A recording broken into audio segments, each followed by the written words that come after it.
Hello, lovely beings of the internet. My name is Kenz here at Fool's Flow, and today we are going to be doing an in-depth, deep dive into the Empress card.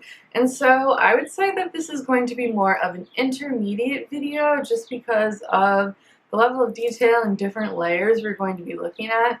But I definitely think that whether you're a beginner, an expert, or wherever you are in your tarot journey, there is something you can take away from this, even if it's just looking at a bunch of pretty cards. I always think that's fun too. But there's so much to go over today, so let's just get right into it. But thank you so much for being here, and please let me know in the comments if there's anything that you would add. What do you think about the Emperor's card? What meanings stand out to you? I would be really curious to know, so let me know. But other than that, let's get right into it. It's always so tempting to touch the cards, but okay. So the Empress is number 3, although it's actually the 4th card in the major arcana, which make up the Fool's Journey in tarot. And these are big, big energies, right? These are major themes. It's very much less about the people involved and more about energy.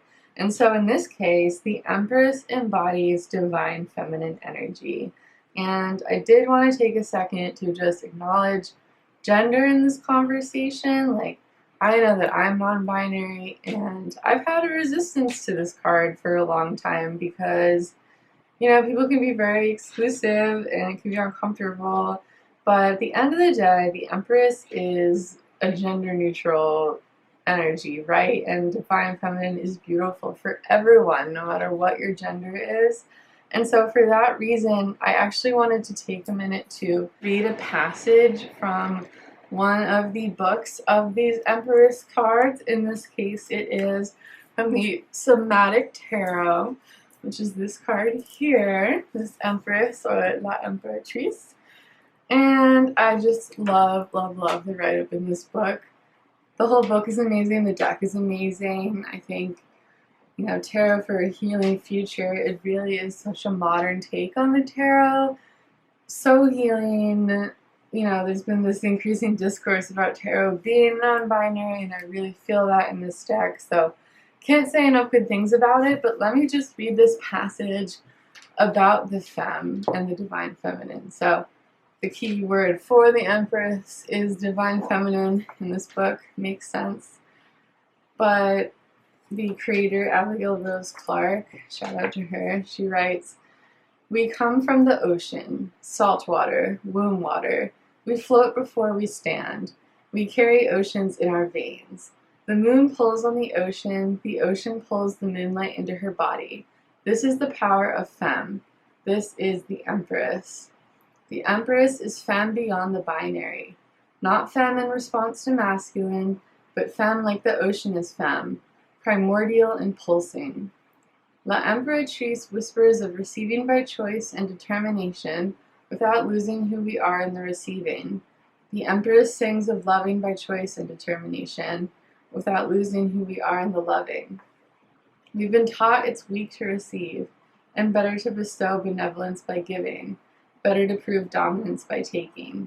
But the ocean receives it all, sunlight and moonlight and the lights of so many city skylines, all while pulling the mountains down into the sand.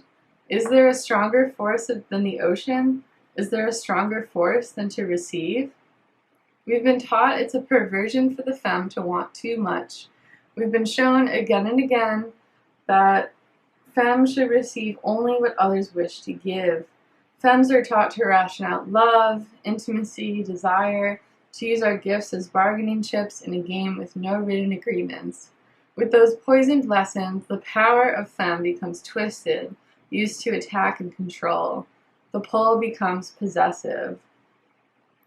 Where the high priestess is detached, the Empress is immersed, offering love as deep as the ocean, a love beyond possession. This is not a gentle love, although it can be gentle. This is not a scenic love, although it is beautiful beyond comprehension. This is an invitation to return to the femme, no matter what your gender is today. The femme is a force we carry in our veins. La Emperatrice wants you to ask what it means to receive as an act of power, liberated from being controlled or controlling others. What do you wish to receive? How can you pull it towards you, like the moon pulls on the ocean, like the ocean pulls mountains into sand? Desire is a force. Femme is soft and receptive, and femme liberated from possession and possessiveness is an undeniable force. Pull what you desire into you.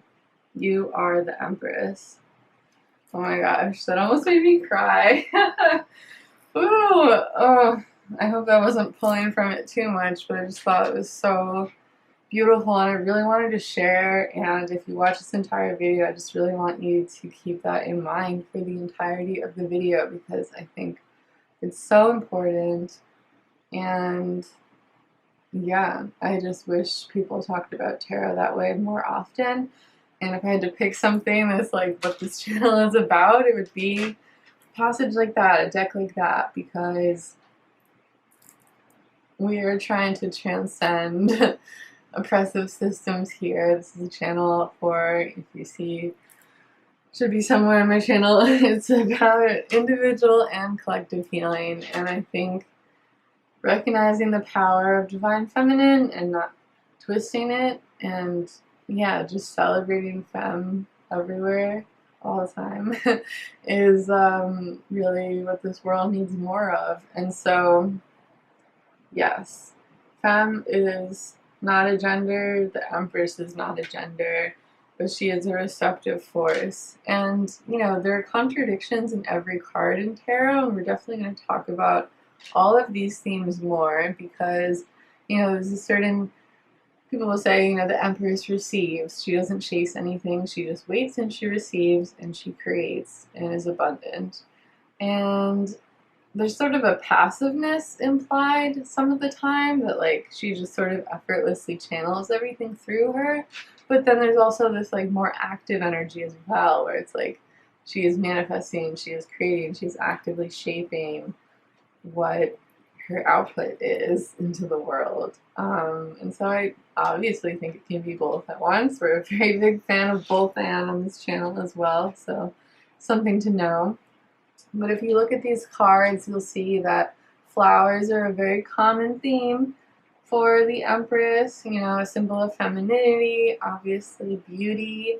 We're going to talk more about Venus, because she is very much associated with Venus and Aphrodite, and Venus rules over the signs of Taurus and Libra, so people think about each of those signs when they think about the Empress. It's funny because I think I would think about Taurus first, but on this particular Empress card, you know, these hands have a Venus tattoo and then a Libra tattoo.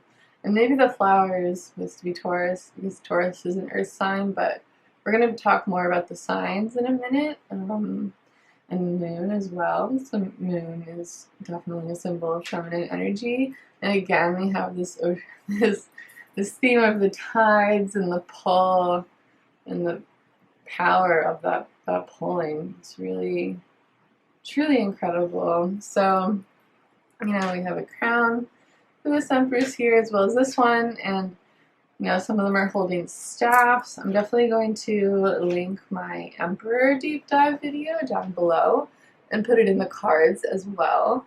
But there's certainly similarities between them, with the regalness and the holding of these staffs. It's definitely interesting to draw comparisons. I even had this Empress card in that video because I wanted to show the way that this one is so wild, whereas the other one is in very, very orderly rows, the flowers that are growing in the card. And so it really shows the difference between them. I was saying about how the Empress is really early in the Fool's journey, so that's why this birch tree here is the Emperor's card in this deck, because it is one of the first trees to bloom in the spring, and so that abundance was highlighted here for that Empress card. We also have the modified Herbcrafter's Tarot here, and so this used to say rose before I turned it off, but yes, this Empress is the rose, and we're definitely going to talk about roses more, along with all kinds of flowers. But yeah, it's certainly a symbol of romance. Again, that Venusian energy will also be coming up again and again. romance, beauty, all that good stuff. Like, all the other cards in this deck, there are these holographic sparkles that are so pretty. I don't know if you can see. There's this gorgeous, oh my god, gorgeous holographic sparkles. And all the other cards have them just in the background behind the characters, but the Empress in this deck is the only one that has them in their hair. It's amazing.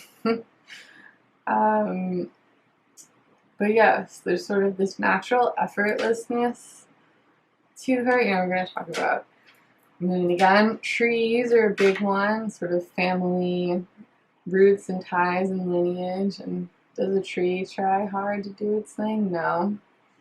I'll point out another Venus symbol is carved into the tree in that Empress. So you can really see the very cohesive symbolism. You know, there's also going to be light, feminine, pastel colors. There are very small cows in this image that you can't really see, but those are, you know, meant to be providers, nurturers, hard workers. Kind of similar to this elk here as well, who is so abundant, providing a resting place for these birds. It's so cute. So I think you're starting to get some of the energy of the Empress. And yeah, why don't we just move into the signs and the moon so that we can talk more about these planetary energetic correspondences. But yes, these were all of the Empress cards in my collection.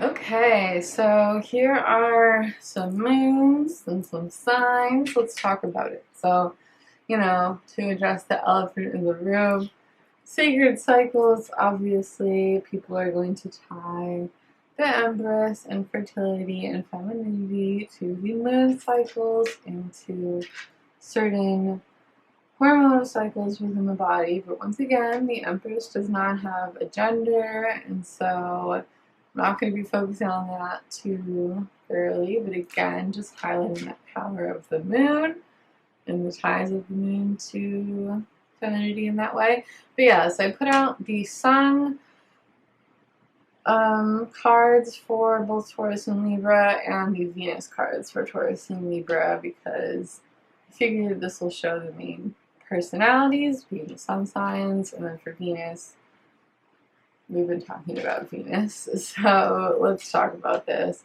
Again, openness of the moon, we have that receptivity, there are even some constellations being shown, and so looking at Taurus and Libra, give you a very short summation if you're not familiar. Taurus is an earth sign, the first earth sign of the wheel, and it is a fixed sign as well, meaning it's very much stubborn like a bull and doesn't change easily. So Taurians are very loyal. I also love beauty, love acquiring material possessions and building a beautiful, comfortable home.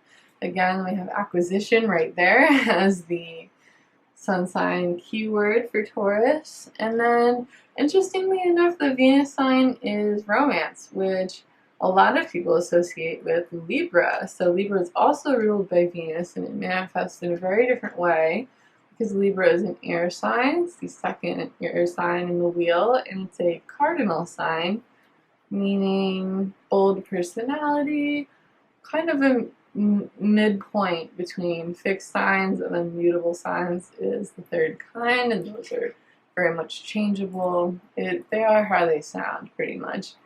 Talked more about cardinal signs again in that Emperor video that I put out, since the Emperor is Aries, and so interesting to draw that comparison.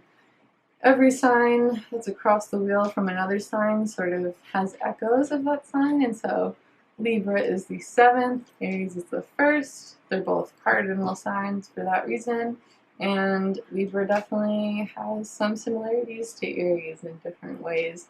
So, you know, that Empress-Emperor contrast is often drawn. Makes sense. But anyway, to get back to Libra, they are romantics. They also love beauty with that Venusian energy, but it's more so in the way that they carry themselves, present themselves, move through the world. while Taurians are homebodies, Libras are huge flirts and social butterflies, and they're very much more out there, surrounded by people like that. And they're also very much concerned with harmony and balance with the scales, the symbol of Libra. And so that can leave them being very indecisive and leave them being people pleasers and just very much worried about how they come off. And so I can see why for their Venus sign it's less about the romance and more about the difficulties they may face in that area. I like the hourglass here. I'm flashing back to the time that Ace of Tarot called an hourglass a sand timer. I'm pretty sure that was her. That was so funny. If you ever watch this, hi. I appreciate you. Anyway, I'm sure that people with Libra or Venus in Libra feel sort of a pressure of time sensitivity for making their decisions. But yes, Moon is changes in your life, and this tea leaf deck and clouds are temporary problems. They kind of go together. It's an interesting take on the moon, which usually has a slightly different meaning, but as you can see, there is sort of this constant shifting of energy with the cycles, and so yeah, this was less about the moon, I guess, and more about just talking about Taurus and Libra and Venus. But I hope that sort of gave you an idea of different sides of the Empress, these two different signs that are associated with it. And yes, let's just move on now into some of the first archetypes. And again, there are going to be timestamps for each section of this video if you want to skip around. So do know that, but yes, let's move to the next section. Okay, so here we have the Mother archetype, and I just feel like I have so many cards to present in this video because so many of my decks have like so much goddess, feminine energy type of cards, so it's hard to even know where to start, but I would definitely say there are a few different like aspects of the Mother. You know, we have the earthiness of it all, very much grounded, abundant, naturey. Even in this card too, it's so green. I can actually read the text on it. So it says, light attributes, nurturance, patience, unconditional love, joy in giving birth to life, and shadow attributes, smothering or abandoning children, instilling guilt in children for becoming independent. So yeah, we also have sort of the guardian, protector sort of side of things as well. The quote on this one is, you and your loved ones are safe and spiritually protected. With Mother Earth, we have, you are called upon to help with environmentalism. So there's certainly a sense of like the entire Earth being your home, but then, you know, for us humans, there's actually the home part of it. So with Vesta, we have your household situation is improving either through a move or a healthy change in the occupants. So there is the literal hearth element. In fact, that's what this card is. Can we see that? Yeah. This deck is so cool. How hard to get on camera, I guess. There we go. Ooh, okay. So there's a hearth. We have angels, spiritual guidance, also sort of this feminine protection, and all these cards are like that. So I guess there's an astrological Vesta as well, but the keyword for that is resolve, which seems fitting. You know, all of these characters and energies are very much committed to their role. They're strong, they have resolve, and yeah, there are just so many different ways to be a mother, and sometimes we aren't grateful for that protection, and yet they continue to give anyway. You know, I put the deer next to Artemis because I feel like deer, as the elk, is also associated with the Emperor. I feel like deer are associated with the Empress and just that divine feminine and motherhood. And then I didn't realize, but apparently hyenas are matriarchal groups, which is really cool. And they like can recognize their distant family according to the guidebook for that card. So I love that. I love that strength is the queen in this deck. So yeah, this is just about like the power of motherhood and feeling passionately about those under your care, and also just tying all of that into the natural world. You know, I can read the words for Find Your Haven. It says, "You are in need of a hideaway, a little piece of magic that is just for you. Remember what it felt like to find a hidden place, one that hummed with its own special kind of energy. Begin to think about where you might connect with this energy as an adult, what it might feel and look like now. Take steps today to create or find this space."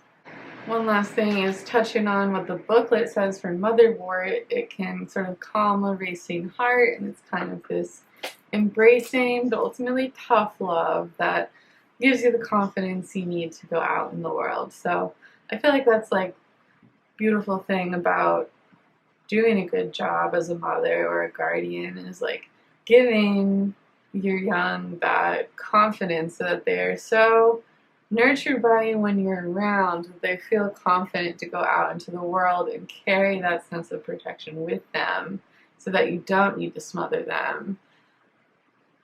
I feel like here too, it's like this, all these are kind of like this warm embrace. There's also a smother card in this deck.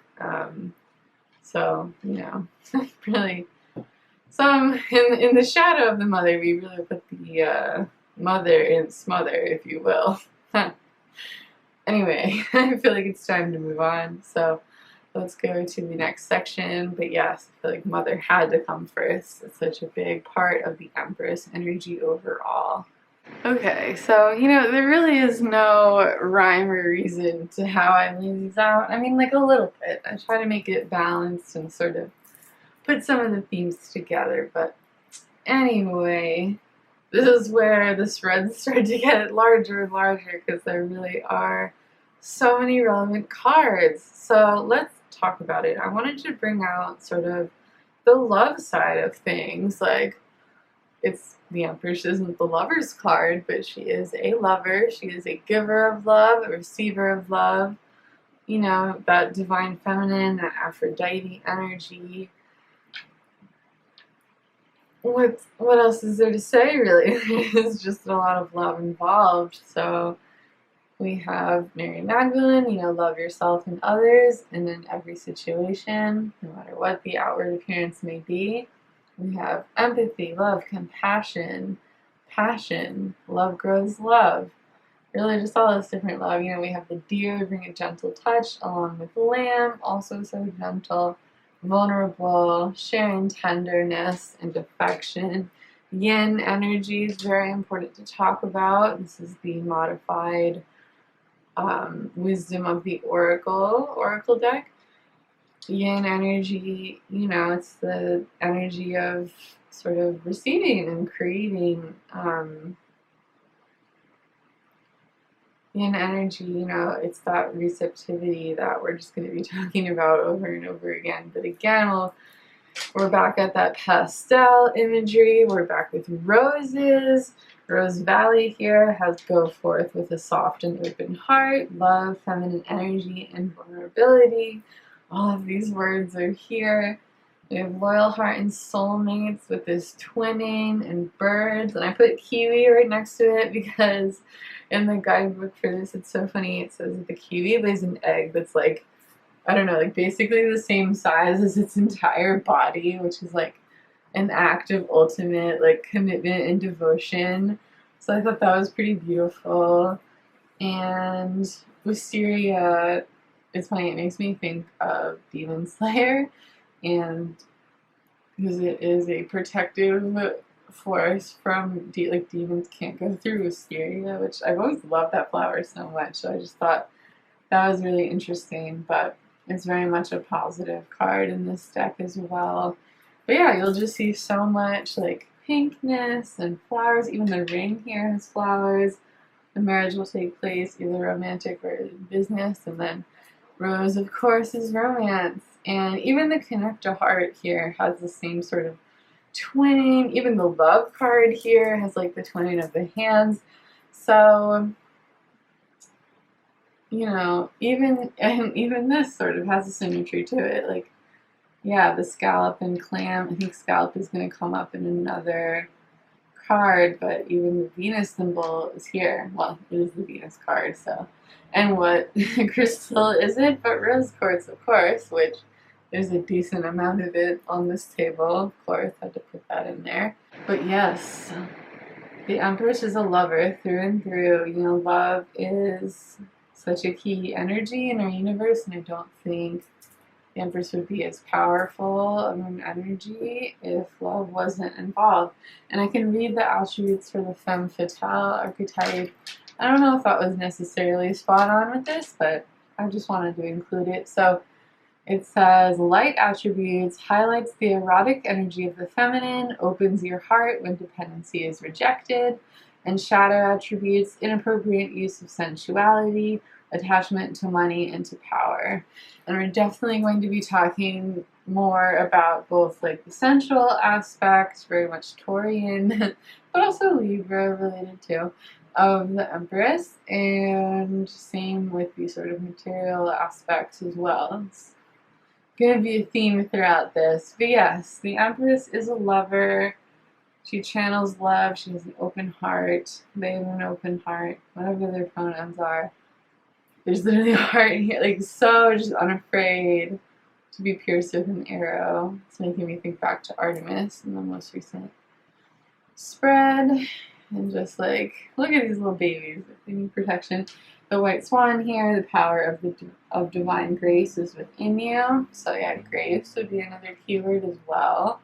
The Empress is graceful, is merciful, but also a fierce mama at the end of the day as well. So, and it's funny, there's little hearts here, but then some of them look like rose petals. It's like a combination. They're holding the key, part of the key to someone's heart. Yeah, so you can see the themes of flowers continue.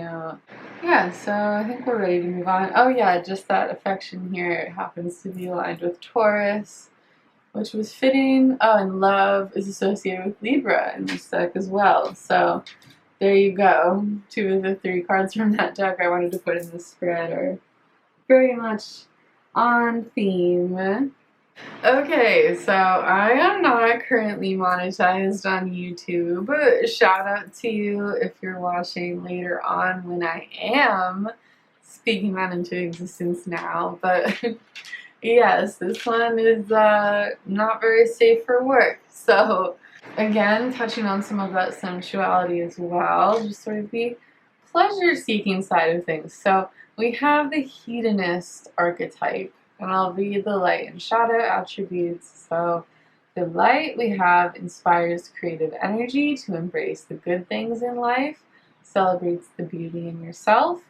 In shadow we have pursues pleasure to the detriment of health, indulges at the expense of others. So yes, this is very much like an indulgent, self-love heavy, pleasure heavy set of cards. For pleasure point, we have, you'll like it up here, abundance, sex, and prosperity. So I thought that was definitely big Empress energy. And, you know, we have these geodes here, divine love, pink amethyst, soul star chakra, which I don't know too much about in this geode. So, you know, once again, like, these are certain shapes, but we are not associating any given shape or body part with any sort of gender or even divine femininity in itself. These are just, you know, common symbolisms that we see. But once again, the Empress is a gender neutral energy. But yeah, I really want to talk about pleasure. So, you know, we have another deer here and just all of this like abundant greenness. Like, it's really interesting how pleasure is depicted in this card versus some of the other ones. And to not get too into some of the herbs that just happen to be thrown in here, like they help a lot with lubrication and just like helping you feel better and heal trauma and stuff like that. You know, rabbits, definitely a very common symbol for sexuality. We have too much concern with sexual matters. And then, of course, apple. I think we all know that story. Temptation will attest to you. And, of course, the hedonist here. is eating a bunch of fruit.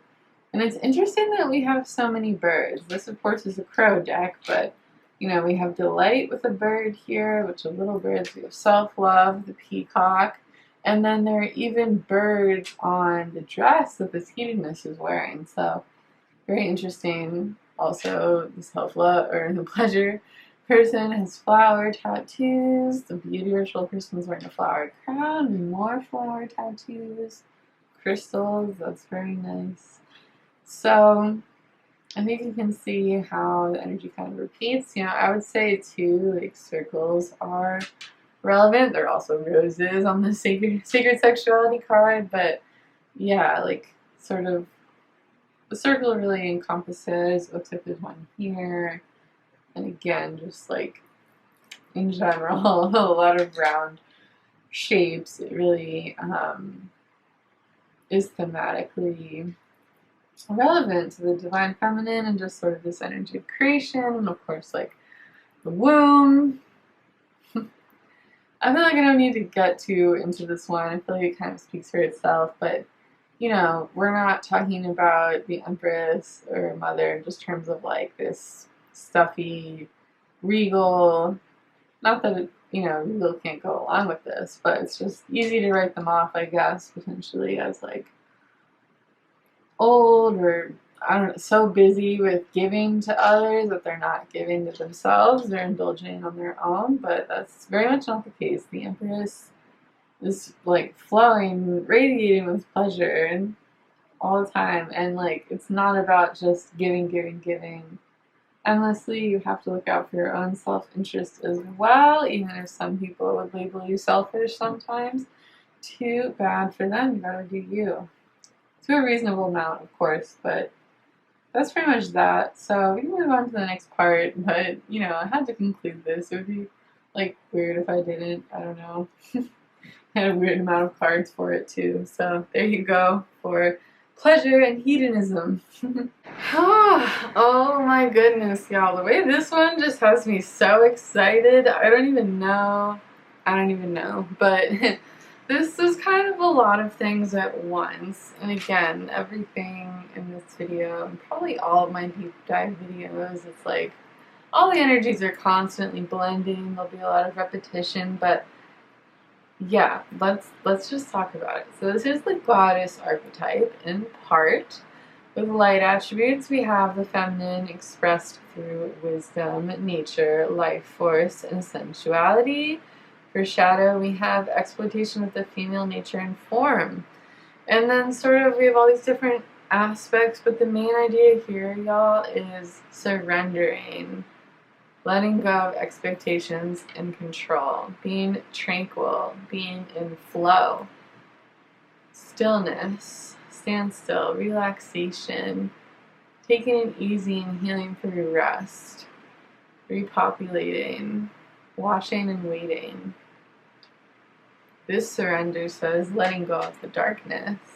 And this let go card says, it is now time to let go of all that no longer serves you. Free the pent-up energy inside of you and imagine it leaving your body as you breathe deeply. Forgive disappointments and pains. Do not allow bitterness in. Let go of control and allow for that which needs to die, so that you may blossom once more. With field of flow, we have again let go of expectations and control, and it says release, freedom, and surrender. And oh yeah, I wish these were closer, but basil appears twice here because it's trust here.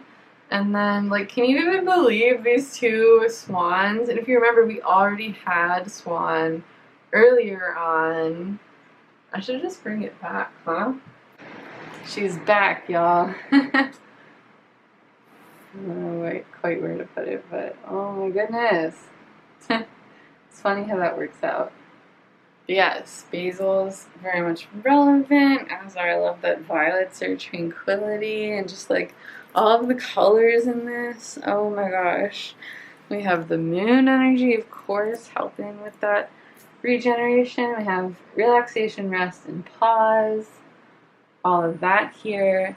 With Astar, we have fertility, and that's going to come up more. But, you know, you can't be fertile if you're not taking care of yourself, if you're not you know, taking moments when you're not doing the most.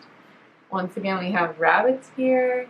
Ostara, of course, is also a holiday, but the quote is, "It is the perfect time for you to start new projects, access new ideas, and give birth to new conditions." So it's like, before you start doing that though, you can sort of have this time to sort of let go of anything that's weighing you down and just like breathe to get the resources that you need. You know, you need to take some time to dream the world into being before you start doing it all. And then it will be like this new life that you create from all of the abundance that you have. So yeah, this one is just so beautiful and so important, and I don't know, I feel like it's just really easy to get caught up in the, oh, what can the Empress do for everyone? And, you know, oh, she's so cool, but does anyone ask the Empress how they are doing? If they're okay, when the last time it was that they relaxed, because that can be associated with it, and it is, but it's easy for that to go by the wayside as well. So it's just about being in flow, whether that means standing still or taking action. It's flowing with the universal energies. This is flow as well. You can't see. Let's see.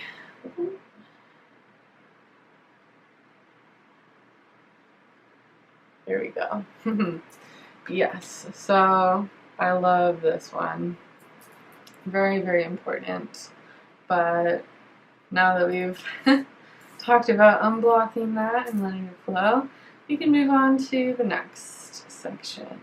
Okay, so this one is actually an unexpected one that just kind of like came out while I was prepping this video, that I wasn't necessarily, I just didn't see it coming. I don't know, but basically this kind of touches back on the previous two sections. You need to have this purification, this cleansing process, this release to be able to channel and to be able to create. You need to get everything that's not serving you out of the way. So again, there's this flow, this fluidity, this cleansing things out. We have clear crystal waterfalls, clear your mind and cleanse your soul, healing, cleansing, and recharging. With Coventina, we have purification, and it is time for a cleaning detoxification of your body and mind. We have clear your energy field, luminous cleansing, cleansing with a bunch of beads. It makes me think of like sweating out a poison or something. Purification, purification, snapdragon, and, you know, the night blooming water lily that comes up through the muck. We've already seen a lily. I also thought it was really interesting that the No Bull card had an orchid on it. I actually just noticed that. So I put that in there because, you know, there's no lying to yourself about what's going on. You need to keep it real. You need to, yeah, if you find something that's wrong, you gotta get rid of it. Frogs are a big symbol for this because they like are so sensitive to what they take up around them, so they're good at sort of releasing those toxins. Of course, sometimes they also make them to keep predators away, but you know, that's a whole other thing. But to be able to do that, I'm realizing too that these are both Gemini cards. That's so funny. I'm a Gemini.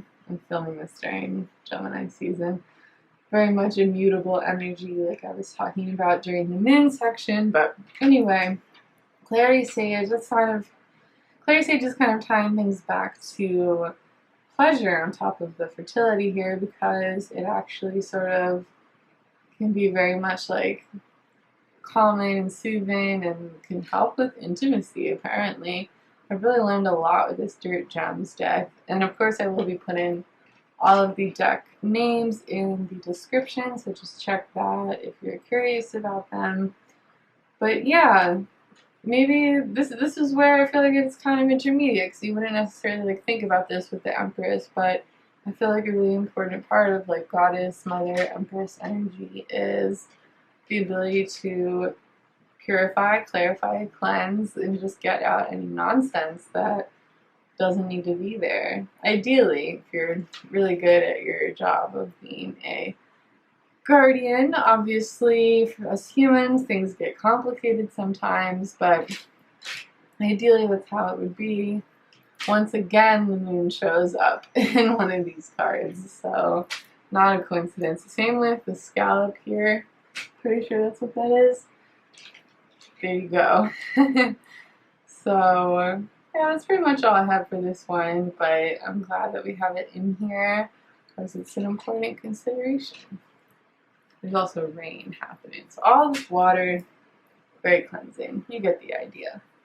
Okay, so we have the healer archetype now, and also sort of just the idea of growth and creation. So I guess I kind of just place these two things together because I feel like they go together, because kind of tying back to the purification, like you need to have a strong sort of foundation to be growing from, and so healing is a big part of that. And I feel like you can also heal by growing. If you start a new generation and make a decided effort to break generational curses and to not pass on some of the same hurts that might have haunted a family line or a community, then that's really powerful healing and growth at the same time. So yeah, I wanted to touch on this. Obviously, we have a ton of nature, plant, flower elements once again. Chiron and Spirit Quartz here. You know, we're back to pastels with this healing card. Skull of Flowers, creating through the ashes. This is the creator, and this card says creation. I can show the hollow for all of these. Pretty cool, right? And that has kind of this lion statue and some moons. Quite the interesting deck, but yes. You know, we have green germination. That's kind of going all the way back to sort of the early spring vibes and being early on within the Fool's journey. More roses in this predictions of growth. Like, these flowers don't need to be there, but they're there because it all ties together. For the healer, I didn't read the light and shadow. I can do that. So light attributes: passion to serve others by repairing the body, mind, and spirit. Ability to help transform pain into healing. Shadow attributes: taking advantage of those who need help, failing to care for oneself. That's a big one. That's going back to sort of the resting side of things. Like, you have to do that. You can't just be giving all the time. It's important. With Robin, we have new growth and potential is on the horizon. Reach out and embrace it. We even have the hands there. And then, I know I already showed the Empress from this deck, but the fact that it's called the Outgrow Yourself Tarot and Oracle, I felt like multiple cards were going to be relevant for that. So I've showed the Emperor card on my Instagram as well, because I got that shortly after I did the Emperor video, but it's actually the title card of the whole deck, as it says Outgrow Yourself, and that's what the deck is called. Very interesting card. Tower, pain is growing, bringing us right back to the healing side of things. And then Judgment here, grow out of it. It's this leveling up, you know? Something lovely will grow from this.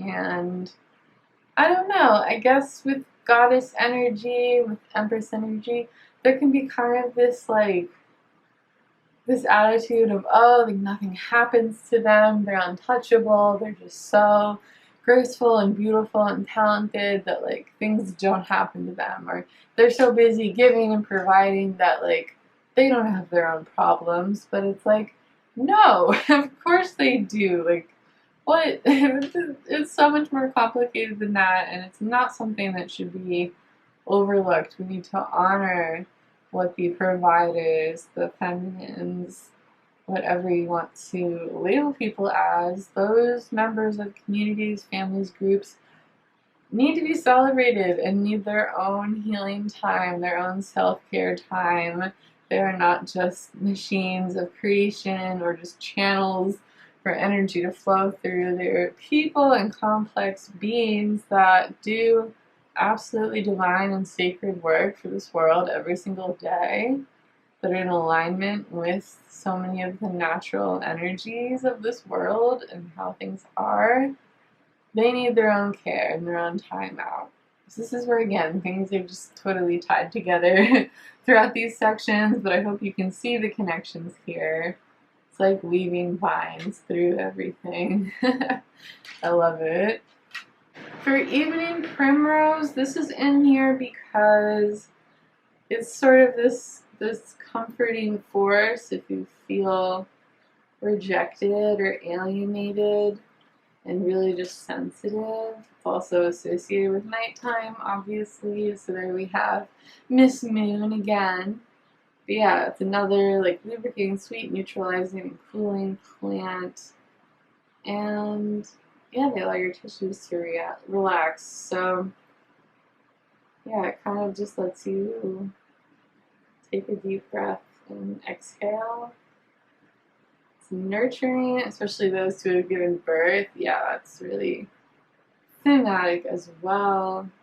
So yeah, it just helps with like bonding, commitment. If you feel rejected, it sort of just helps heal that and gives way to sort of a mutual and reciprocal love. So again, this is Dirt Gems, such an interesting deck. I'm still learning it, but I had to put that in there because that's like exactly what I'm talking about and exactly one of the things that should be included in caring for Empress types and whatnot. So yeah, we can move on to the next section, but yeah, you can't discount, it's not just creation, it's also healing and like divine creation at the same time. Now we have this creator card here. That's almost like magician energy. So yeah, definitely something to think about. Sort of, and is that literally an orange rose? It is. It's literally a rose right there, and it's glowing. So yeah, there you go. The energy coming off of this as well. Really, really powerful. Should never be underestimated, for sure. Yeah, and we even have, can we focus on this? 33, which is like a beautiful angel number, like creation and stuff like that. So once again, there you go. Had to put that in there. Okay, so I feel like I got ahead of myself as per usual, but I did have a section completely dedicated to specifically nourishing your temple, treating your body like the palace, like the temple that it is. And yep, like the palace it is. And yeah, this is important. We have feasting, vitality is of course figs, and then it's actually just so happens to be associated with Taurus in this deck, so there you go. Milk and honey is just such a delightful card. You can see there's like this little tiny baby elephant in the milk and honey, like so cute. And rainbow, yeah, I love it. Goes really well with the rainbow this person is wearing. Sweet treat. It's just like taking yourself out on a date, asking your body for what it needs, flowing with the rhythm. We have all this dancing and music here, just really, really sensual living. Arnica in this deck is specifically associated as being the sustainer of form, so it helps you repair and recover your muscles, but also makes you more resilient and helps you deal with trauma, so very, very powerful. I also like that there's like this leopard situation here, and then the Ask Body card is also this leopard or panther, which I love that energy. And it kind of goes back to like clarification or cleansing actually, because it really sort of talks about just like clearing out the gunk from your life. So keeping that vessel unblocked and very much in flow. For Marshmallow from this deck, which is not what you think, it's actually a plant. The slip and slide, yes. Like a dip in cool water on a hot day. Yeah, just kind of makes you soft and slippery. An ally in finding the right time to say yes. Soothes and cools and wets your mucous membrane and sensitive tissues. Brings down inflammation and irritation. So really just the cellular level of healing and relaxing. And this is what this one's all about. It's very much visceral. We have the Devil from this Outgrow Yourself deck. So hide your secret under the tree. Why did I put it in this one? Is it supposed to be in this one? I guess it's sort of like that apple, that temptation, that feasting vibe that can get you in trouble. So just kind of going back to that hedonist energy, like yes, of course it can be taken too far. That is up to everyone to determine individually, but I feel like more often than not, people are more so depriving themselves of the nourishment that they need. The star in this deck says you're a full sun plant. It's interesting it's the star that says that, but yeah, you deserve the most. You deserve to be seen out in the sun. You deserve whatever you need to thrive, to nourish your temple, to slow down and celebrate yourself, to feast in a way that brings you vitality. So having a solid body, physical state in the 3D is essential for being an Empress, for being a goddess, for being a manifester and channeler of form and creation, because you use that body to do amazing things. So it needs to be up to speed. With flow, with the rhythm we have, your body is a wondrous thing, filled with light and love just for you. Create space today to move in tune with your body, finding a place where you can be alone. In silence or with instrumental music, let your body flow how it desires. Get lost in your rhythms and release any notion of how you can or should move. Do not worry how it may appear. Beautiful, yes. So can you get to a point where you're so comfortable with yourself and giving yourself what you need that you're not afraid to move in any sort of way? Something really to think about is how self-conscious you are, because I feel like the most elevated form of Empress energy does not care what she looks like, you know, like whether she's like stuffing her face with figs or like in the middle of giving birth. Like, the Empress does not care. They don't care. They don't care. They're doing their own thing. They're loving themselves and they're making beautiful things in this world. So yeah, just a little reminder, we don't have to be body positive here, but can at least shoot for neutrality, right? I would hope. I hope. Everyone's on their own journey, but this is just a very visceral energy. So there you go. Oh my goodness, this one is so full. But this is like kind of something we've been building to at this point.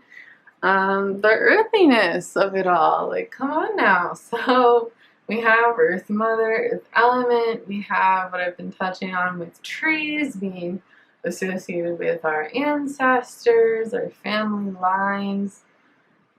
We have rootedness, like this strength card here has roots, as does share wisdom. So there's so much that's just like stored there, the love and the legacy of our DNA. We have Get Wild, Run Wild. Which I wish I put that in the Emperor video if there's an Aries ram in that, but I can read all these different write-ups. So Cordelia is so funny because I don't know much about her, but it's just making me think of American Horror Story. Like what? But go outside. You have been indoors too long. Go outside and get some fresh air. Yeah, let me just read these keywords. Spend time with animals, allies, natural assistance, divine support, comfort. Earth Mother is psychic recharge, grounded healer, mentor, layers, herbal craft, regeneration, plant medicine, caretaker, bloomer. For earth element, we have turquoise and perseverance. It was interesting. It's not the first crystal I would think of, like not at all, but learning a lot, and also there's roots in this, of course. Thorns weave together the crown you deserve. Tree is affairs with your family. And then for spending time, for white turkey, we have the power to heal the earth is within you. For the Hierophant from the Outgrow Yourself deck, we have you carry the seed. Vines in that card, we have vines here, seek out information that will help you. Spend time in nature. The beauty of nature offers our souls unlimited nourishment. Go outside today and connect with the earth. Feel the warmth of the sun on your skin. Touch the softness of a plant. Listen to the babble of a stream. Dig your toes into the rich soil and feel yourself connected to this wondrous place we call home. Let me just read bite text before we continue. The fresh and new. It's a friend of the Edgewalker, which is interesting that hedge witches are like known as edgewalkers, and that's kind of the boundary between like the yard and the forest. Hormonal modulation to those with ovaries. We love this deck very much. Gender inclusive as well. An ancient endocrine stabilizer, loosening congestion in the pelvis, allowing for fertile beginnings of new life projects and creations. Your passion, desire, and lust for life can become primary influences driving your actions and choices. The ability of this plant ally is to open dams of your spirit and let the rivers flow.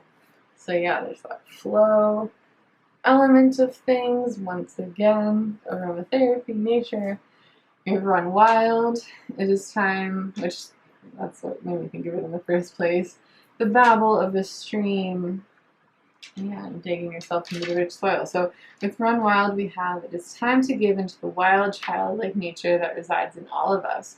Cultivate a spirit of play and allow yourself to get messy. Go barefoot in the mud, be outside in the rain, finger paint, and just be unproductive. Find pleasure in letting go of the notion that you have outgrown your untamed nature, allowing your inner child to run wild. And yes, that is such an important part of the Empress, I think, is that as regal as she can be, as powerful as she can be, she is not afraid to be in touch with her inner child. In fact, she's very much in tune with that, and it's sort of an essential part of the process of creation, of nurturing. And so I really, really love that that's there. With Campfire Circle, we have Miss Moon once again. There are also moons in the Get Wild card. But we have create deep and magical connections, relationships, bonding, and community. So you certainly don't need to be doing any of this alone, whether it's with people or with animals. Yeah, the Empress does not act alone. Like, she has networks of support, very much similar to Roots. We have in Breathing Forest, feel the earth beneath your feet, nature, grounding energy, and balance, and just all these different grounding cards right here, which is so funny. Oh yeah, and celebrate life. Celebration is one of the best ways to experience life at its fullest.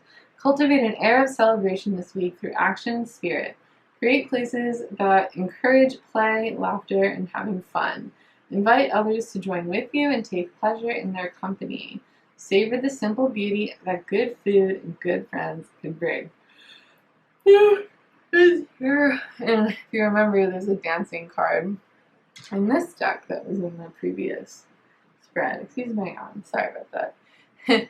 But yeah, the naturey, earthy element is so important. Like, I know that Libra is also associated, but it's for this reason that I really do think of Taurus first, personally. But they're both important. Little crystals here, and this connect with the Earth card. More rainbows once again. But yes, you cannot take the Empress away from the Earth. You know, if you remember, often the Empress is put into a field that is full of plants and animals, so she's very much just out there in tune with nature. Yeah, and if for some reason she is disrespected or questioned, they're never afraid to weave together the crown they deserve. So the Empress just knows their worth in a way that like many of us humans have been discouraged from doing. But I just feel like there's like this unshakable faith and connection to the natural world that transcends like any threat, basically, if that makes sense. Because there's just so much knowledge to tap into if there is ever like this shaking of faith or anything like that, or lack of resources. And so, yeah, I just feel like the most elevated Empress is really like so capable of just tapping in like this and basically like not photosynthesizing, but just receiving so much information and nourishment just straight from the earth. Like, whether it's under a tree or just out in the woods or in a field, this meditation is really beautiful. So if you've been craving some of that, take this as a sign right now, potentially. Do you meditate enough? I know I don't. It's something I'm often working on, so there you go. And it's definitely possible to be grounded, but not so grounded that you're not in tune with the higher realms as well. So once again, these contradictions, but you can absolutely have balance and just find the divinity in everything, because it's very much there. So we can move on to the next section now, but this one is so beautiful. I guess I'll say that about all of them, but I really do love it. Okay, so hear me out with this one, alright? I know what it looks like, but there's so many interesting things here. I don't even know where to start. When I first got this archetypes deck, I knew that this card was in there, and I said to myself, I really hope I get that in my first pull, and then I did. Which, interestingly enough, in the guidebook, the author actually says that this is one of the key archetypes that everyone has, and then you can like select some other ones on top of like, I think it was 4 core attributes, but like this is one of them, interestingly enough, which, you know, I love that for us. So the light and shadow attributes of the prostitute are: accentuates the challenge of surviving without negotiating the power of your spirit. And for shadow, we have places material considerations and security above self-empowerment. So I feel like that trust, that ability to not negotiate the power of your spirit, that is so essential for staying abundant and for being a manifester and having this sacred receptivity that allows you to basically get whatever you want. It's this trust that there's always enough, that the abundant universe will provide. With Sedna here, we have infinite supply. You're supplied for today and all of your tomorrows. I think it's interesting that there's like a whale tail, and then we have the koi fish tail here. For abundant Tia, prosperity, the universe is pouring its abundance out to you. Be open to receiving. And we have cornucopia here, as well as basket, recognition, reward for merit. So you never know when the universe is going to like shift things your way, but all you can do is stay tapped in and stay grateful, stay blessed. I like that we have these 2 butterfly fairy folks here, but for gratitude brings abundance, we have the act of gratefulness is a door that leads into abundance of spirit and heart, allowing us to move deeply and enjoy this life. Allowing us to more deeply enjoy this life that we live. Set aside time today to remember all that you have to be thankful for, inviting your feelings of gratitude to overflow every part of your being with their dazzling warmth and light. Yes. We also have say yes. Now is the time to open up and receive. It may be somewhat unnerving, but if we are not open to the many good things in life, they might pass us by. Practice saying yes to what you know will stretch you, things that you might be a little unsure of. There's abundance all around us. Sometimes we just need to make space for it to appear. With Hathor, receptivity, I don't know if I said that name right, but allow yourself to receive. This will increase your intuition, energy, and ability to give to others. And that's where I want to start talking about some of the numbers here, because I thought they were so Interesting. So, first of all, we have 22, which is usually a card of like divine union and blessings, and I feel like that just checks out pretty clearly as an angel number. This abundance card here at the grapes, and then we have these grapes, which are time to go out and have fun. This abundance card is number 23, which makes me think of the High Priestess and the Empress together. And this is where, you know, being grateful will increase your intuition, and that is High Priestess energy. And like, you harness both of those to be able to channel this kind of abundance. Like, this is serious stuff here. Look at these crows and these fish, you know? So the numerology is significant here. With attraction, I think 34 is not a coincidence either. It's also a Libra card, interestingly enough, but 34, some people will say, you know, the Empress is 3 and the Emperor is 4. It kind of makes people think of divine counterparts and unions in that way as well. And there's that attraction between them. I feel like there's no way that's a coincidence. So there you go, 34. And then with 36, we literally have that twice. Gratitude with the pink rose, rose is coming back again. And 36 with koi fish spirit, there's always enough. So if you add those up, we get to 9, which, you know, people think 10 is the end, but technically 10 is just going back to 1, which is the beginning, and it's starting over. So it's kind of like you're only at 10 for a second. It's really 9 where you're able to take more of a pause and really enjoy. If you think of 9 of Pentacles, that's like sitting and looking out at your mansion and everything you've acquired. And it's much more of a stable state than it is to sort of be at this 10 mark where you're immediately starting over to start working towards the next level. So all these numbers are super interesting. I think abundance here, 17 adds up to 8, and it just makes me think of 8 of Pentacles, where you're really working for it. Smoky Amazonite seems like a really interesting crystal. I do not have that, and I don't know much about Regulus Star either, but yeah, all these numbers make sense to me. I also thought it was so interesting that we have 11, 31, and 33 for all of the fruit cards in this deck. Like, right next to attract here, we have 11, which is, again, just this, you know, 1111, divine counterpart number, twin flame number, whatever you want to call it. 31, that's like my personal favorite number, but it's kind of this perfect blend between them. And as we talked about already, 33 is the like creation number, very important angel number. So this is like a blend between them, which is really magical, I think. It's like magician and Empress energy together. So all this numerology is super interesting. Like that we have like a buffalo skull again. This might be a cattle skull, but either way, the symbolism is there. Same with all of the crystals with this manifest card.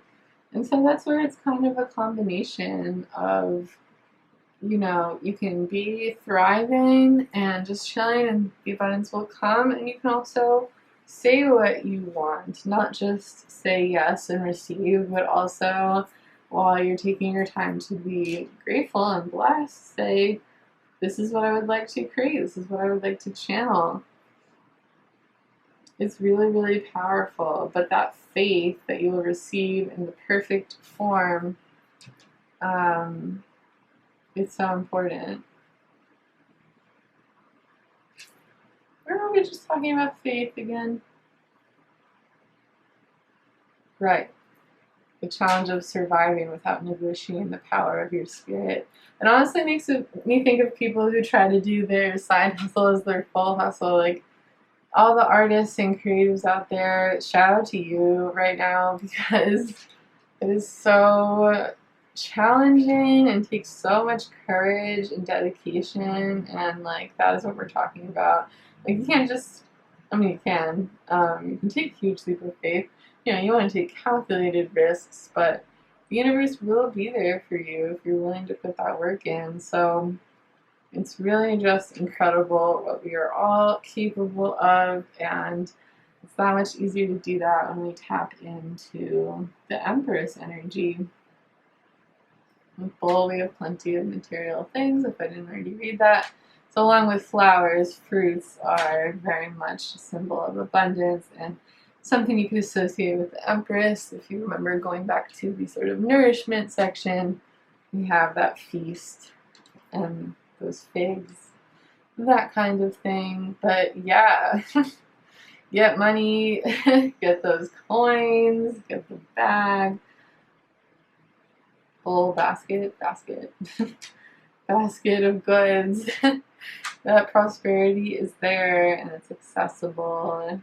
Obviously there's certain barriers, but being able to just tap into this energy can be so playful and fun and just feel really good. So the Empress can just naturally do that.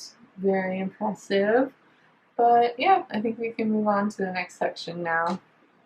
Okay, so the Queen archetype is sort of the natural culmination of everything we've looked at so far. So she is, or they are, or he is, I don't know what kind of queen we're talking about, but successful, experienced miracles, manifested what they want. They set their intention, their vision, and they have woven the threads of fate to give birth to their dreams.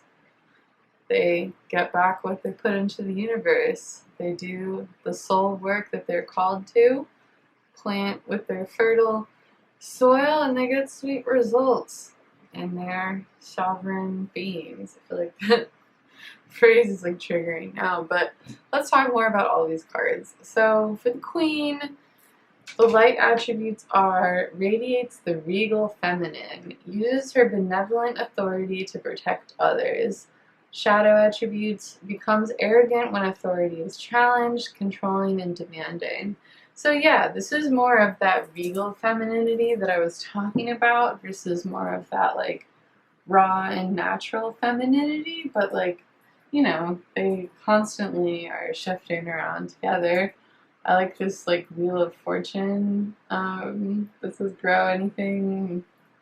Just feels like, yeah, you're constantly shifting between energies, but so many different types of feminine energy can provide or can produce so many different results. So to read off a couple more of the cards, we have Peachy Paradise, enjoy the view in front of you, happiness, contentment, and gratitude. So I hope that would be the ideal feeling at this culmination point. And it just is so fascinating to see how many repeating images there are in Tarot Oracle. And of course we have the moon as well in this fulfillment card, I'm realizing. But fertility again, sort of any fruit or round shape. These things are very repetitive. Even this bee spirit, is this the moon behind it? Like, why is there a circle there? That very well might be the moon. So yeah, and there's even, are those buttons? There's literally, oh my goodness. I did not realize, yeah, okay, there are literally little buttons on this. I have to now. It's too critical, but all of this hard work is the result of discipline and practice, and it definitely, we already talked about Eight of Pentacles energy, but this card is so relevant in terms of repeating energy. If I can just find it in this tarot deck, let's see.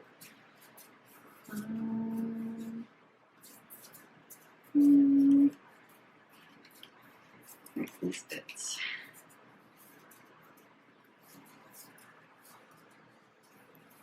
There we go. So those little buttons on the back there reminding me of this Eight of Pentacles. Look at that. So soul work has the hexagonal honeycomb vibes there too. So how interesting is that? So this really is like all that hard work, which again, like shouldn't be discounted, right? Because it is work. It's serious work. And so, where to even start? We have the fulfillment. Right, so Peachy Paradise, argue with that one off. The energy field, get back what you put into the universe. It's manifestation, attraction, momentum. We have stars with you can manifest your every wish. Mother Mary, expect a miracle. Have faith that your prayers have been heard and are being answered. So more of that faith that the abundant universe will provide. Chaos Spirit, the miracles are endless, and we have miracles. And I include the Hierophant in the Tarot of the Divine because it's also very much related to miracles and has that buffalo skull again, but she basically, I feel like she's kind of a combination of the Empress and the Hierophant energy because she like brought access to food to this entire tribe by like showing them buffalo that they could eat.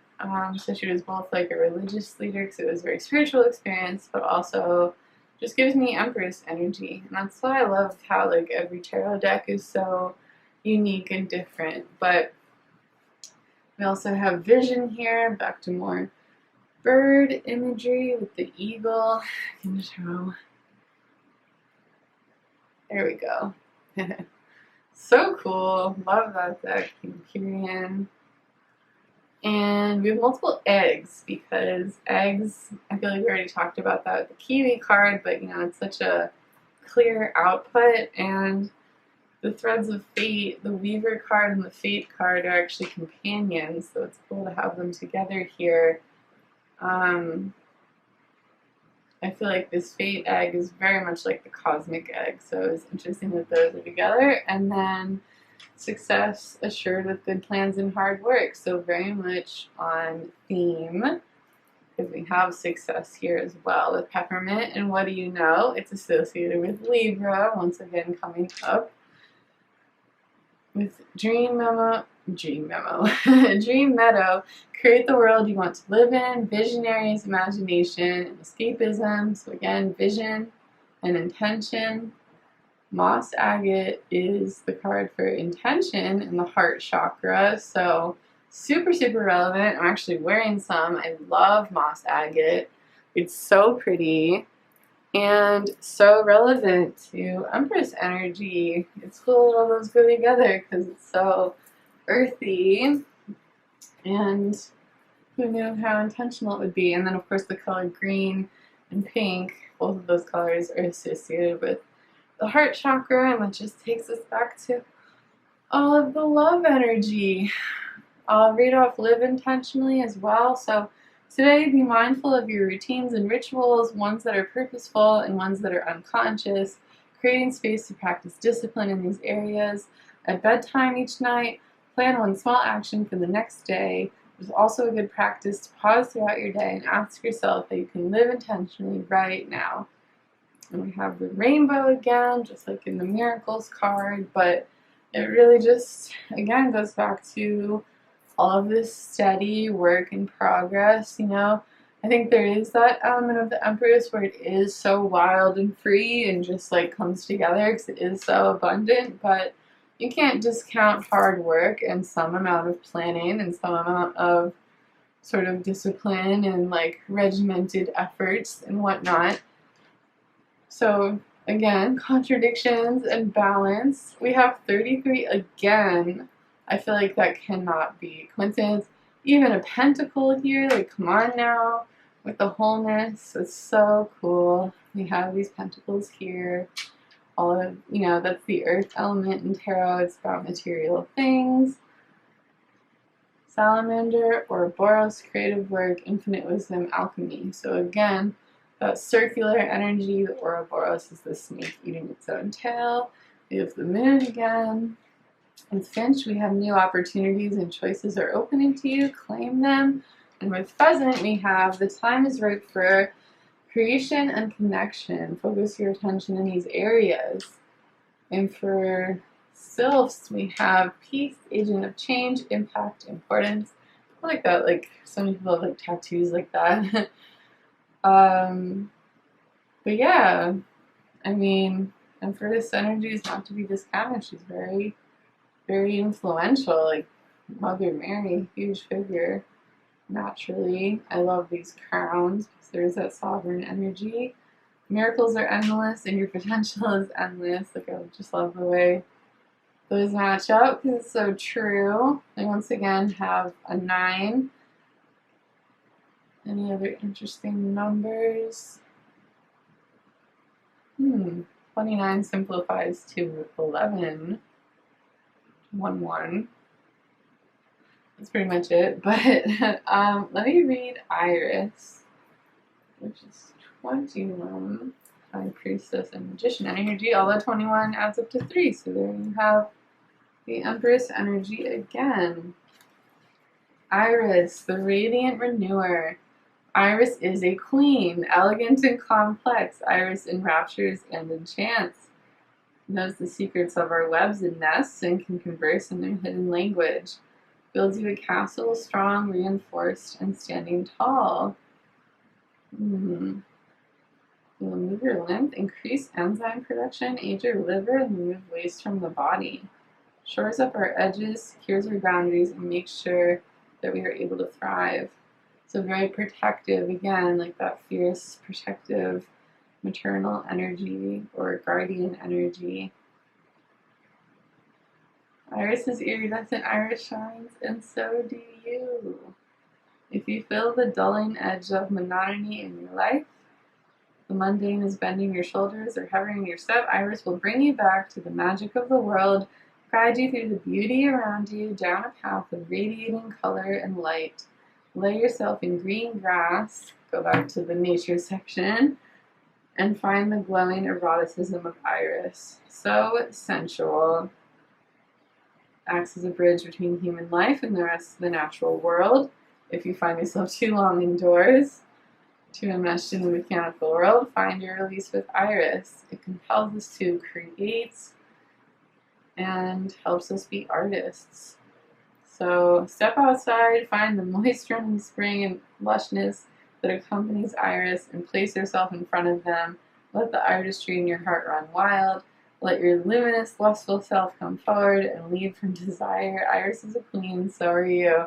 So yeah, I guess I put it in this section because of the queen part, but it totally could have gone in the running wild in nature section of things as well. Oh my gosh, did I forget to turn this around the whole time? It's so funny. All the signs of that spirit are nice though, but anyway. Love that for Iris. I think we had a lot of purple flowers as well. Purple is associated with the crown chakra and just like getting those downloads of brilliance that can then be manifested into brilliant things. And the cosmic egg is the final card in this deck, and it is also associated with the crown chakra. So there you go. Has all the colors of the rainbow in that egg. Very cool. So yeah, the Empress, you know, everyone thinks the Magician is the master manifester, but I don't know. The Magician needs tools outside of them, but the Empress has all of the tools inside of them. So interesting how these different things are channeled in different ways. But yeah, love this. Love this energy. I think we can move on to the next part. We're in the final stretches here, but you know, one more moon for the road in the dream meadow. Just noticing that. Okay, yeah.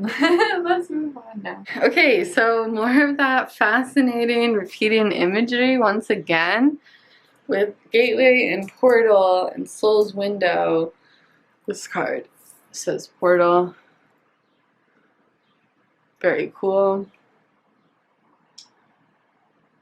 We're sort of, this is opening up the portal to the final section of this video. So, soul's window, listen to what speaks to your soul, purpose, passion, and truth.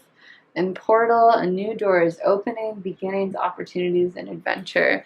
So, you know, it's never really over for the Empress, right? Like, we were just kind of acknowledging sort of the initial realization of your own, like, power and creative ability. But there's a whole lifetime ahead, and you can't even fully appreciate just how much you're reaping these rewards and what it'll look like and how it'll transform your life until, I don't know, you just get more used to it and you see it more in the long term, but I don't know. These might be a little repetitive, but I do think each thing is distinct. Again, it's just sort of everything is interconnected. So you'll see. Let me lay out the final spread here. Okay, so this made me want to bring back koi fish spirit because I hadn't put it together that there were koi fish in this inner peace card, but here we go. Inner peace comes from knowing that there's always enough. And so this is just about, yeah, so not just the results, but the feeling of happiness and peace and bliss and satisfaction that comes from truly being able to appreciate these blessings and these rewards of all of your hard work. So we have a lot more birds and flowers energy. I feel like this flowers is like the final culmination of it all. But yes, flowers equals happiness. Take note.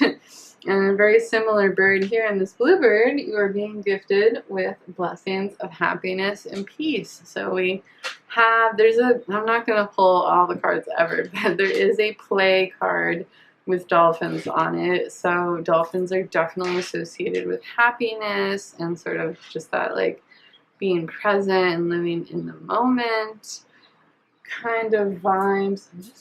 Okay, I just had to stop everything to find my piece of malachite, but love it. I've had it since I was a kid. I had good taste in those crystal shops before I even knew what I was doing, but malachite is very cool. Interesting Steven Universe character too. But anyway, yes. Feelings of happiness, you've earned all your stripes. Yeah, just that feeling of deep satisfaction. And yet again, another card with a tail out in the distance, like that one goddess card. But and another like spring, the blessings card, I think the location is called like Divine Spring or something like that. But it makes me think of all of like the goddess springs in Legend of Zelda was my favorite video games. If you're a fan, if you know, you know. And so of course, again, that water flowing, being very sacred. We have these flowers here as well. I know some of these are orchids. I'm not sure what all of these are, but some of those are definitely orchids. So there you go, Uranus. But to go over eudaimonia, I had to look it up actually, but it does mean sort of this deep feeling of satisfaction that comes from just being able to appreciate what you have and where you are in life. And so I think it kind of comes from a certain level of like spiritual ascension, evolution, and just being able to live in gratitude and love. And strongest empresses out there can do that because it's like no matter how much they might be betrayed or disrespected, like they can just keep bringing that love back for people, and I think that's so beautiful. We have another moon in Portal. I just have to point them all out. Also flowers in Soul's window. Very cool. With Dove, we have feel and allow a deeper sense of peace to fill you now. This is a divine quality, and yes, it is. Ultimately, the Empress is a divine creator. Let me just read Magnolia as well. I believe Magnolia is the time traveler. Why did I include you? Yes, Magnolia says, get ready, it is coming. Your life is about to take a major turn. And another one of these rainbows here and here in the happy, happy card. With her velvety voice, Magnolia says, persevere. And Magnolia says, you are as old as anything on earth. I don't know if that's true. But you have done everything you need. When you feel, I have done everything I can think of and nothing changes, or how can I ever work through this? Magnolia says, let time flow through you. So back to that theme of surrender and flow and just being tranquil. Yeah, Magnolia would know though, because they are 95 million years old. Oh my goodness. I think ginkgo are older, but like maybe just barely. Not sure. Because I usually associate ginkgo trees with like being super old. I think they are the oldest. But anyway, waxy, creamy, tough magnolia asks us to believe in the fullness of time, to not waste our days worrying or giving into expectations and disappointment. If you feel your limitations around you, Magnolia says, grow beyond yourself. Outgrow Yourself Tarot and Oracle. Shout out to that deck again. If you need to connect with time beyond your own and the knowledge of something bigger than yourself, Magnolia will lead you there. We are often attracted to or called by Magnolia when there is a natural process unfolding in our lives that we are fighting or resisting. Magnolia will remind you that time and space have no hold on you. And personally, where I'm from, I feel like I definitely associated Magnolia with the spring. There were definitely trees in my neighborhood, and I felt like those were flowers that bloomed really early and like made such a big impact because they were so beautiful and made such a statement. And once again, it just brings us back to the pinky purpley energy that's flowed. It's kidding. It's been a day, but it has flowed through all of this in this reading. But yes, I feel like that was a really great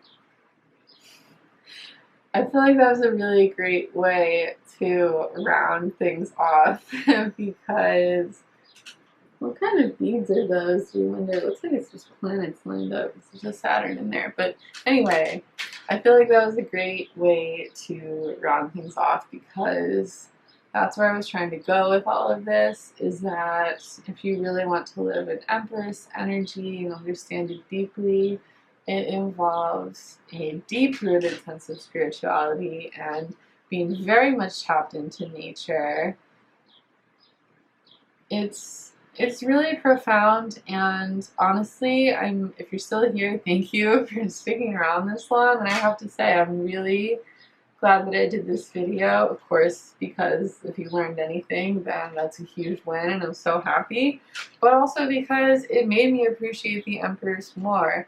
Like I said at the beginning, I think, being non-binary, I just kind of had a resistance to it because I had such a resistance to sort of maternal vibes in general, but I've come to be so much more comfortable with the divine feminine, and this video really cemented that transformation for me, and so I'm really happy, and this has been a really enlightening experience. So thank you so much just for being here, if you really are still here. It'll be interesting looking back, but at this point I'm in the early days of my channel, so I really just am chatting into the void, thinking or creating what I think is pretty high value content. You can let me know, but yeah, that's pretty much all I have for this. So again, I've referenced my Ember video a couple times. I have some other in-depth study videos. I can make that playlist. And I also have pick a cards and deck reviews if you're interested in that kind of thing as well. So please, if you liked this, I would love it if you gave it a thumbs up and considered subscribing if you want to see more content from me. But yeah, thank you so much again. It seriously means the world to me, and I would love to hear what you learned from this or what your ideas are if you would like to share in the comments. So yeah, that's it for today. So take care, stay safe, and I hope to see you in another video soon. Bye!